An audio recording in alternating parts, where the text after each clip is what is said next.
Bienvenue dans un nouvel épisode de Talk to Me, You're Fabulous. Aujourd'hui, je suis ravie d'accueillir Aline Iso. Bonjour Aline. Bonjour Nathalie. On parle maintenant un petit peu des conseils d'administration, Oui. si tu es d'accord. Ça reste un monde un peu vague, on ne sait pas trop ce qui s'y passe. Est-ce que tu peux nous expliquer déjà combien de conseils d'administration tu as, Aline? Alors aujourd'hui, 3 conseils d'administration et un conseil de fondation. De tailles différentes. Alors 3 qui sont dans un secteur identique, qui sont dans l'énergie. Service industriel Genevois, VO Énergie qui est à Valorbe, Orbe, et qui est ancré dans le territoire qui me tenait aussi à cœur, le mien. Et dernièrement Alpic, qui alors a une toute autre dimension, configuration et d'autres impacts. Et le conseil de fondation de la Fondation suisse pour paraplégiques, qui est à Notteville, qui est là aussi un tout autre sujet. Félicitations. Merci. Mais comment tu as fait, Aline? C'est une excellente question. Tout le monde se pose la question. Comment tu as fait pour avoir tous ces conseils? Je ne sais pas vraiment, parce que ce n'était pas l'objectif de départ. L'objectif de départ, pour moi, j'étais consultante. Je me suis rendu compte que sur les sujets qui m'intéressaient, notamment la transformation numérique, c'était un sujet que je percevais comme devant être un sujet stratégique et qui, du coup, devait apparaître à un moment donné dans l'agenda du conseil d'administration. Qui restait pour moi un organe, comme tu l'évoquais, un peu mystérieux, des types qui rentrent par la porte des artistes, que tu vois comme ça, tu les vois arriver, tu les vois repartir. Les élus. C'est ça. C'est le monde à 2 vitesses, quoi. Il y a les élites, ils ont leur propre parking à la limite, leur propre entrée, leur propre sortie. Tu as leur nom sur le site internet, mais tu les as jamais vus. Un truc obscur. Donc je me suis dit, moi je ne connais pas ce monde-là. Par contre, si je veux pouvoir leur parler, il faut quand même que je comprenne ce que c'est, comment ça fonctionne, c'est quoi leurs obligations, c'est quoi le cadre légal. Donc j'ai suivi une formation sur les fondamentaux pour comprendre ce que c'était un administrateur de société. Et en me disant, j'ai mes séminaires que je fais des fois devant les conseils, ça me permettra d'avoir des leviers aussi pour leur parler, en me disant, quand je vous dis ça, ça s'appuie sur telle obligation légale. Quand on parle de ça, faut faire attention dans la gestion des risques, parce que je sais que c'est un sujet important pour vous. Donc c'était vraiment pour moi, dans mon optique au départ, de consultante pour être en empathie avec cette fonction et pouvoir m'adresser à elle de façon adéquate. Et puis, j'ai suivi cette formation. Et à un moment donné, j'ai eu un coup de fil de quelqu'un, comme ça se passe en fait la plupart du temps dans ce genre de cas, qui m'a dit, on a eu votre nom par plusieurs sources. Alors, tu ne demandes pas lesquels, tu acceptes, on te donne rendez-vous, généralement dans un bistrot. Tu n'as pas besoin de venir masquer avec une petite fleur, quand même c'est bon. Et puis on t'explique un peu quel est le sujet, quelle est l'entreprise. Ce qui est assez drôle aussi, c'est qu'on ne te demande pas, en fait on te challenge finalement assez peu sur ce que toi tu penses apporter, ce qui pour moi est vachement important. Quand j'ai des rencontres comme ça, je me pose toujours la question de est-ce que j'amène une valeur dans cet organe-là, est-ce que je ne fais pas doublon avec quelqu'un, est-ce que c'est vraiment ça dont ils ont besoin aujourd'hui. Pour moi, ce n'est pas parce qu'on t'appelle et qu'on est intéressé qu'il y a une légitimité à y aller. Tu dois quand même toujours te demander est-ce qu'il y a une vraie bonne raison à y aller, hormis le fait que c'est super valorisant, c'est sûr. Que ça peut être intéressant aussi financièrement, mais ça ne justifie pas. Et une des raisons pour lesquelles je prends ce rôle au sérieux, c'est aussi ça, c'est ta capacité à te demander si ça fait bien du sens que tu y ailles, pour eux et pour toi. Il y a des mandats aussi que tu refuses, parce que tu dis, non, là, ça ne fera pas de sens pour moi, je sens que je ne peux rien amener de plus, ou je ne suis pas la bonne personne à cette période-là de la vie de l'entreprise. Donc le premier est venu comme ça. Le deuxième est venu comme ça aussi, avec par contre un assessment, là, pour le coup, donc un vrai processus, des entretiens avec la direction, le conseil d'administration, un entretien dans un cabinet de recrutement, 3 heures d'assessment, de tests, de jeux de rôle. Mais j'ai trouvé très bien parce que ça permet pour les femmes, mais on pourra peut-être en reparler aussi, de te sentir pour le coup vraiment légitime. C'est chouette d'être cooptée, mais tu as toujours ce truc de ok, je suis cooptée, mais je suis cooptée parce que je suis une femme, je suis cooptée parce que je suis compétente, je suis cooptée pourquoi? Oui, j'avais posé la question justement. Vaste débat. Mais au moins l'assessment, pour moi, et je le demande, des fois je dis mais faites un assessment, comme ça au moins on est tous sûrs, mais c'est surtout pour moi en fait. C'est sûr. Ça me permet de valider que j'ai bien été prise pour les bonnes raisons, en l'occurrence tes compétences. Mais tu t'es posé la question par rapport à est-ce qu'on me prend parce que je suis une femme et puis qu'on a besoin de femmes dans les conseils d'administration aujourd'hui? Alors, de toute façon, il faut être clair. Moi j'ai une chance incroyable, une chance lié à tout le travail qui a été fourni en amont, donc je mets un bémol sur la chance, mais il y a un momentum qui est la concomitance entre ces enjeux de transformation digitale, dans lesquels j'étais active et dont tout le monde se fichait il y a 10 ans. C'est pour ça que j'ai galéré, mais petit à petit, c'est devenu plus important. Oui, puis tu as été très visible aussi. Et j'ai été très vite là et très vite sur ce sujet et très vite visible et j'écrivais beaucoup. Donc, c'est vrai que j'ai eu une certaine audience sur ce sujet. Mais pendant des années, c'était...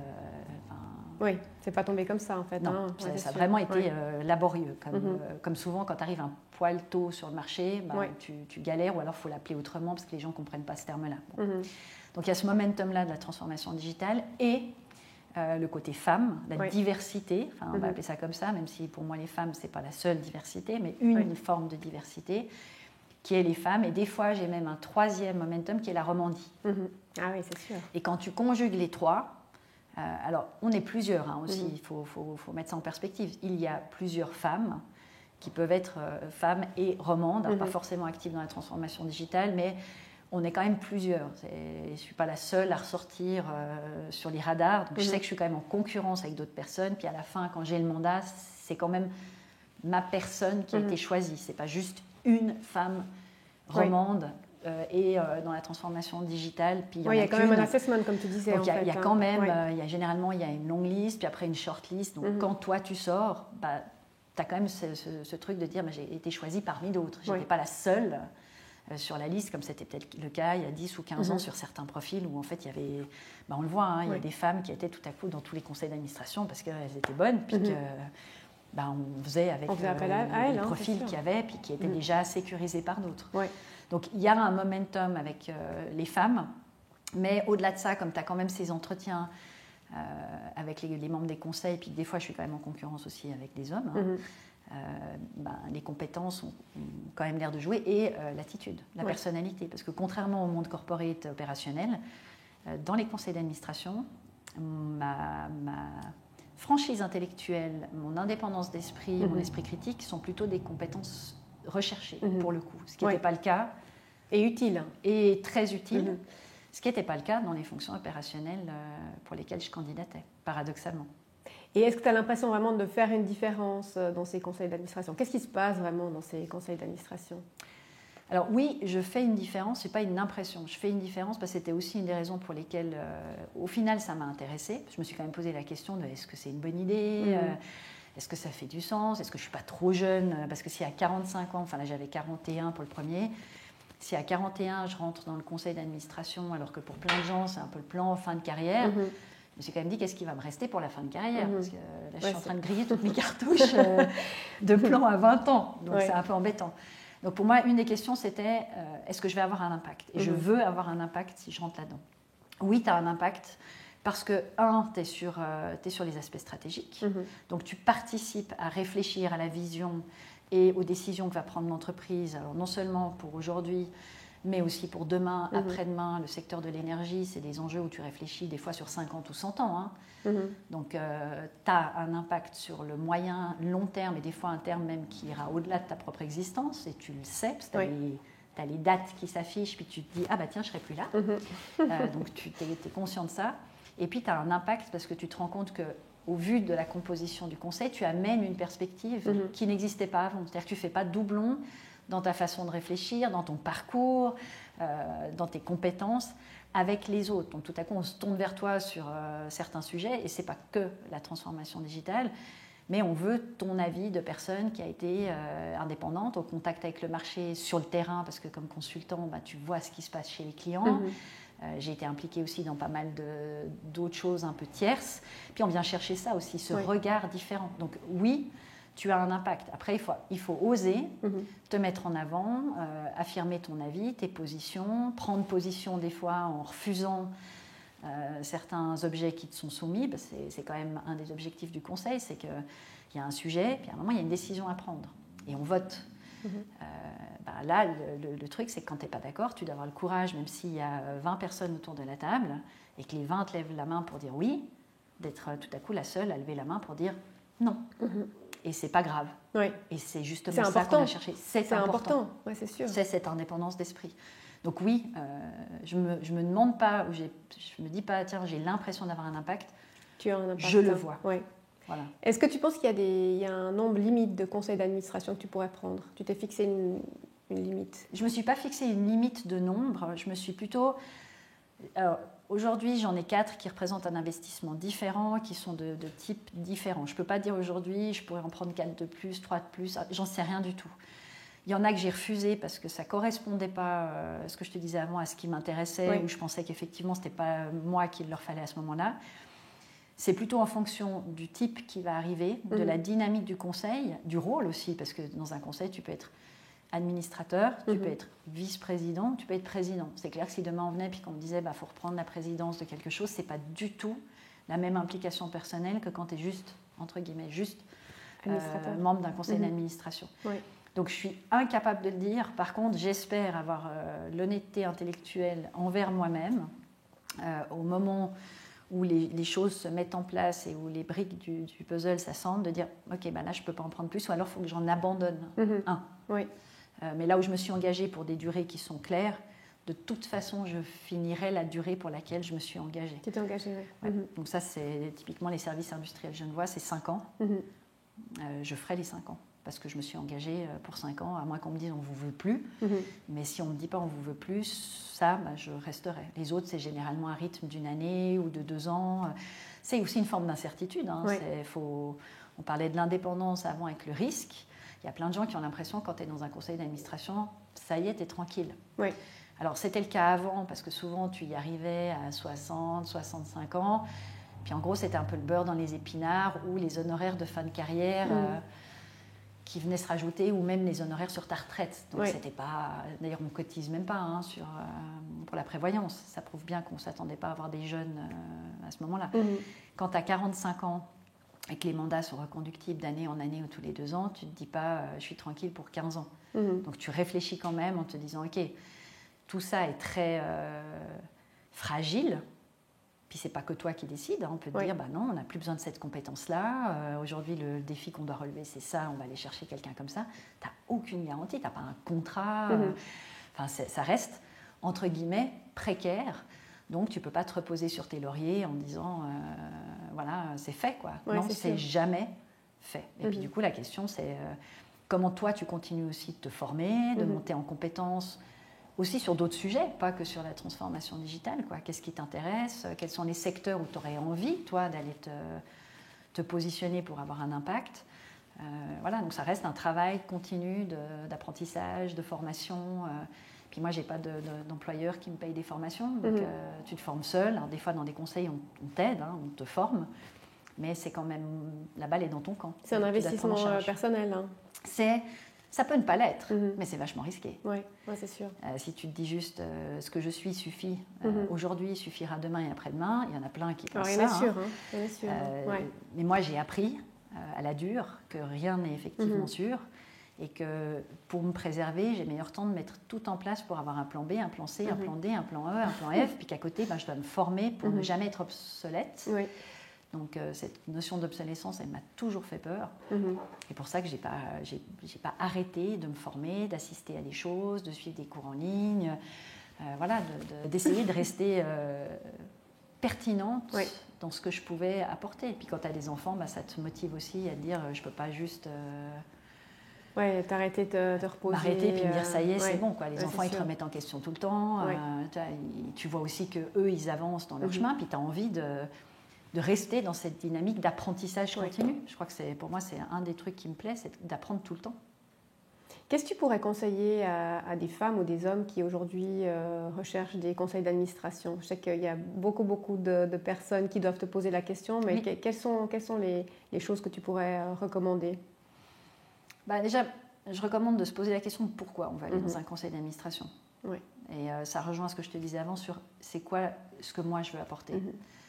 Je pense que d'attendre un conseil d'administration comme un plan retraite ou un truc juste de valorisation statut, c'est une réflexion à court terme. Alors il y a beaucoup de gens qui l'ont fait même par le passé comme ça, mais je pense que de moins en moins ça va être possible parce qu'on voit que les conseils d'administration se professionnalisent aussi de plus en plus. Donc ils vont chercher des gens qui non seulement correspondent à certains critères de compétences et de savoir-être, mais qui en termes de motivation aussi viennent chercher autre chose et et pratiquent leur métier, puisque ça devient un métier, comme un métier, c'est-à-dire en étant formés, en restant à jour, en connaissant le cadre, voilà, donc en étant des professionnels des conseils d'administration. Et en étant conscient aussi des risques, hein, on n'en a pas beaucoup parlé. En étant conscient des risques, parce qu'il y a beaucoup de gens, effectivement, là aussi, je discutais dernièrement avec un ami qui était chez moi cet été, qui me disait « Ouais, mais bon, tranquille, quoi. Voilà, conseil d'administration, tu touches tes honoraires. » Je dis « Mais t'es gentil, mais je suis responsable à titre personnel. Donc s'il arrive quelque chose, alors pour autant qu'il soit avéré que je n'ai pas fait mon travail comme il faut, et on est collégialement responsable au conseil d'administration, donc même si toi, tout seul, on retrouve un PV où tu as dit « J'étais pas d'accord », ça n'a pas beaucoup d'importance. Tu es collégialement avec tes collègues. Donc s'il y a eu une erreur avérée du conseil d'administration ou un manque de diligence dans la recherche d'informations, de questionnement, de quoi que ce soit, et qu'il en ressort quelque chose de négatif, on peut venir te prendre ta voiture, ta maison, tes biens personnels. Tu es responsable personnellement, peu importe que tu sois délégué, employé dans une entreprise qui t'a délégué là ou représentant d'une commune. C'est toi, ad personam, qui engage ta responsabilité juridique dans cette entreprise. Donc moi, quand je signe, parce qu'on te fait toujours signer à un moment donné le papier pour le registre du commerce, quand je le signe, je prends la mesure de ce que je signe. Et c'est pour ça qu'avant de signer aussi, je me renseigne quand même sur l'entreprise, je demande à avoir accès au bilan, je pose des questions sur la partie finance. Tu peux assumer un risque que tu connais. Tu peux très bien rentrer dans une entreprise au conseil qui est dans la mouise, hein, où tu dis, bah, ok, c'est un challenge d'aller l'accompagner dans cette période-là, mais en connaissance de cause. Oui. Tu ne fais pas ça à la légère, en fait. Hein. C'est important. Non. Hein. Mais c'est là où je vois qu'il y a quand même pas mal de gens qui ne se rendent pas compte, qui viennent puis qui disent « Waouh, mais comment tu as fait? Ça a l'air trop génial » parce qu'on voit le côté bling-bling. Tout le monde n'est pas administrateur au Crédit Suisse. Hein. Oui, non, c'est sûr. On n'est pas en train tous de toucher 300 000 francs. Il y a des mandats à 5 000 francs par année, à 10 000 francs par année. Des fois, des mandats à 2 000 francs, puis c'est 300 francs la séance. C'est pas avec ça qu'on devient multimillionnaire, il faut être clair. Donc, pour commencer à vraiment gagner de l'argent avec les conseils, il faut atteindre déjà un certain niveau de conseil. Donc, on ne fait pas fortune dans les conseils d'administration. Par contre, le risque, il est toujours le même. Hein. Que ce soit la petite boîte ou la grande, ça reste un risque juridique individuel qui est quand même assez marqué. Donc, mais ça reste quand même un fantasme hein, pour beaucoup de gens. Oui. Hein. C'est comme l'entrepreneuriat d'ailleurs, comme on en a parlé tout à l'heure. Hein, mais parce que les gens ont l'impression qu'il y a comme ça des espèces de poches de privilégiés. Oui, c'est ça. L'entrepreneur qui cartonne, qui tout à coup devient avec sa boîte une licorne à 1 milliard. Tu vois, les 2 boîtes qu'on doit avoir en Suisse qui font ça, tous les exemples qu'on donne à la Silicon Valley où tu dis mais en fait c'est un super plan de carrière. Je lance ma boîte, je ne sais pas trop comment... je vais lever des fonds, je ne sais pas trop comment, un jour je serai une licorne. Et puis j'ai une capitalisation boursière, on voit Tesla, c'est 40 fois la valeur réelle, alors qu'elle n'a jamais fait vraiment de bénéfices. Tu vois, donc tu as aussi des absurdités. Et le conseil d'administration, c'est la même chose. C'est le truc, en fait, il y a l'air d'avoir pas grand-chose à faire. Tu es un peu dans un truc comme ça, où tu vas manger dans des super bons restos, tu pars en séminaire stratégique 2 jours, avec des gens qui sont tous en costard-cravate, puis ça a l'air de monstres bien payés. Donc, c'est un peu les plans de repli. Oui, c'est ça. Mais il faut croire aussi que les entreprises ont de la peine à inspirer, en fait, à créer de l'engagement. Et les gens cherchent des plans de repli. Oui.